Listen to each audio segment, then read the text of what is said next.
नमस्कार, आपका स्वागत है भारत होम्योपैथी के यूट्यूब चैनल पर। और आज इस वीडियो में हम बात करेंगे lunch diet for asthma patient. अगर आप इस चैनल पर नए हैं तो मैं आपको बताना चाहूँगा, इससे पहले मैं ब्रेकफास्ट डाइट के बारे में भी एक वीडियो बना चुका हूँ, आप उस वीडियो को देखें। और नए हैं तो तुरंत ही चैनल को सब्सक्राइब करें, क्योंकि आने वाले समय में मैं आपको अस्थमा की डिनर डाइट के बारे में भी बताने वाला हूँ। और साथ ही साथ इस चैनल पर आपको अस्थमा से संबंधित सारी जानकारी मिलती है कि किस तरीके से आप घर बैठे ही अस्थमा को ठीक कर सकते हैं एक प्रॉपर ट्रीटमेंट के साथ। तो चलिए वीडियो शुरू करते हैं और लंच डाइट की बात करते हैं।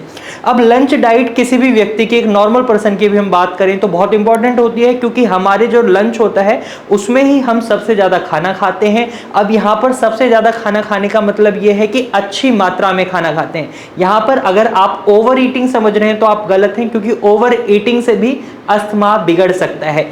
इसके साथ साथ इस वीडियो में मैं आपको क्या खाना है क्या नहीं खाना है वो जानकारी भी देने वाला हूं, क्योंकि डाइट में जब भी हम बात करते हैं क्या चीजें खानी है, उससे ज्यादा जरूरी होता है कि हमें यह पता हो कि हम कोई ऐसी गलत चीज ना खा लें जिससे हमारा अस्थमा एग्रीवेट हो जाए या बिगड़ जाए।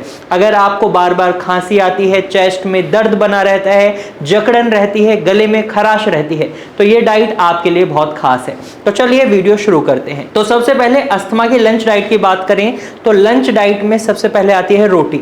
तो रोटी आपको मैदा की नहीं खानी है। कौन से आटे की खानी है? आप गेहूं के आटे में जौ का आटा मिलाकर खा सकते हैं, बहुत ही बेनिफिशियल रहेगा। कोशिश करें 2 से 3 रोटी खाएं, ज़्यादा रोटी खाने की भी ज़रूरत नहीं है। और अगर आपकी भूख ज़्यादा है तो आप उसके अकॉर्डिंग भी रख सकते हैं। इसके बाद बात करते हैं सब्जी की।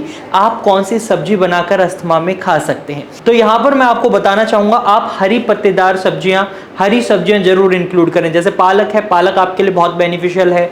फूल गोभी है, पत्ता गोभी है, ये आपके लिए बेनिफिशियल है। इसके साथ साथ आप घिया, परवल, कद्दू, करेला, इस तरीके की सब्जियों को अपनी डाइट में जरूर इंक्लूड करें। और जब आप लंच डाइट बना रहे हैं तो उस समय मसालों का खास ख्याल रखें। कोशिश करें लाल मिर्च का सेवन ना करें, इस्तेमाल भी ना करें, अच्छा है। और इसके साथ साथ आप जब सब्जी बनाते हैं कोशिश करें तरी सब्जी बनाएं, ताकि आपको सूप का फ्लेवर भी मिल जाए।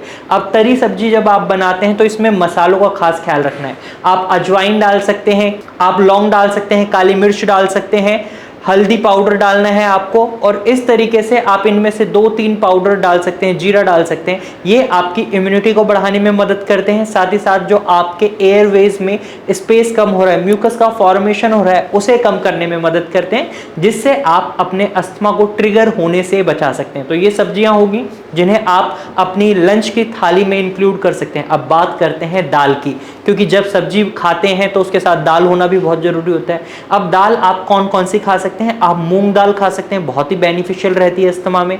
आप अरहर दाल खा सकते हैं, तूर दाल खा सकते हैं। अब आपको कौन सी दाल नहीं खानी है ये भी जान लीजिए। यहाँ पर आपको उड़द की दाल, चने की दाल, काला चना या काबुली चना नहीं खाने हैं। ये आपके पेट में गैस बना सकते हैं और आपके जो एयरवेज हैं उनमें भी दिक्कत बना सकती हैं। तो इन दालों को आपको नहीं खाना है। अब लंच डाइट में हम देखते हैं बहुत लोगों की आदत होती है वो दही खाते हैं साथ में खाने के, या दूध लेते हैं, या छाछ लेते हैं, लस्सी लेते हैं। तो ये गलती आपको नहीं करनी है।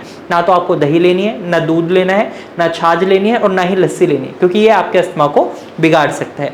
और इसी तरीके से कई लोग जूस पीना भी पसंद करते हैं, फल फ्रूट खाना भी पसंद करते हैं। तो आप कोशिश करें आप वही फल खाएं जिनका शेक बनाया जाता है। अब शेक बनाने में आपका बनाना शेक और मैंगो शेक आ जाता है, तो ये एक्सेप्शनल केसेस हैं, क्योंकि बनाना जब आप खाते हैं तो इससे आपका म्यूकस का फॉर्मेशन बढ़ता है।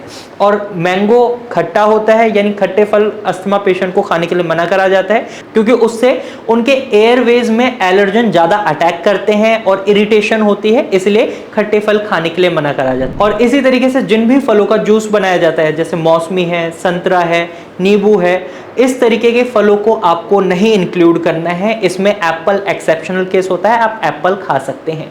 इस तरीके से आप अपने फलों को भी अपनी डाइट में इंक्लूड कर सकते हैं। अब आपकी लंच डाइट में हमने बात कर ली है रोटी की, सब्जी की, दाल की। अब मेन फैक्टर आता है चावल का। क्या चावल खा सकते हैं अस्थमा रोगी? नहीं, आपको चावल नहीं खाने। खासकर जो नए चावल होते हैं वो आपको बिल्कुल नहीं खाने। थोड़ी बहुत मात्रा में अगर आप खाना चाहते हैं तो पुराने चावल खा सकते हैं। इसके साथ साथ अब लंच में जनरली हम स्वीट खाना पसंद करते हैं आफ्टर लंच। तो क्या अस्थमा पेशेंट स्वीट खा सकते हैं? नहीं, आप नहीं खा सकते। अगर आपका मन है गुलाब जामुन खाने का, मिल्क केक खाने का, इस तरीके की मिठाई नहीं खा सकते। हाँ, आप अपने टेस्ट को बनाए रखने के लिए गुड़ खा सकते हैं, सीमित मात्रा में कोशिश करें। अगर गुड़ भी 6 महीने पुराना हो, 1 साल पुराना हो तो बहुत अच्छा है, क्योंकि ये आपके म्यूकस फॉर्मेशन को रोकने में मदद करता है। जो बलगम आपके लंग्स में बन चुका है उसको बाहर निकालने में मदद करता है, जो आपका अस्थमा ठीक करने में भी मदद करेगी और साथ ही साथ आपके अस्थमा को बढ़ने तो बिल्कुल नहीं देगी। तो इस डाइट को आप फॉलो कर सकते हैं अस्थमा से ठीक होने के लिए। और यहाँ पर एक बात बहुत जरूरी हो जाती है, जब भी आप अस्थमा को फेस कर रहे हैं या किसी भी क्रॉनिक बीमारी को फेस कर रहे हैं, यहाँ पर आप इन चीजों से अपनी बीमारी को मैनेज कर सकते हैं, ठीक नहीं कर सकते। इसके लिए आपको एक प्रॉपर ट्रीटमेंट रिक्वायर्ड होता है। आप भारत होम्योपैथी की डॉक्टर की टीम से भी ट्रीटमेंट ले सकते हैं, क्योंकि यहाँ पर कस्टमाइज्ड ट्रीटमेंट दिया जा रहा है। यहाँ पर पेशेंट के रूट कॉज, उनके बिहेवियर, उनके शरीर में जो लक्षण दिखाई दे रहे हैं उसको देखते हुए मेडिसिन प्रिस्क्राइब करी जाती हैं, जिसकी वजह से रिजल्ट्स काफ़ी अच्छे रहते हैं। आप हमारे अस्थमा पेशेंट्स के टेस्टिमोनियल भी देख सकते हैं, डिस्क्रिप्शन एरिया में आपको टेस्टिमोनियल्स का लिंक मिल जाएगा। आप उन टेस्टिमोनियल को देखें और साथ ही साथ आप हमारे चैनल पर बने रहें। आज की वीडियो में सिर्फ इतना ही। अगर आपको ये जानकारी अच्छी लगी है तो इस वीडियो को लाइक करें। साथ ही ऐसे ही इंफॉर्मेशनल वीडियोस और देखना चाहते हैं तो आप हमारे चैनल को अभी सब्सक्राइब करें। और इसके बाद भी आपके मन में कोई सवाल है या आप हमें कोई सजेशन देना चाहते हैं तो कमेंट के थ्रू आप अपना सवाल हमसे पूछ सकते हैं, अपना सजेशन हमें बता सकते हैं। Thank you for watching.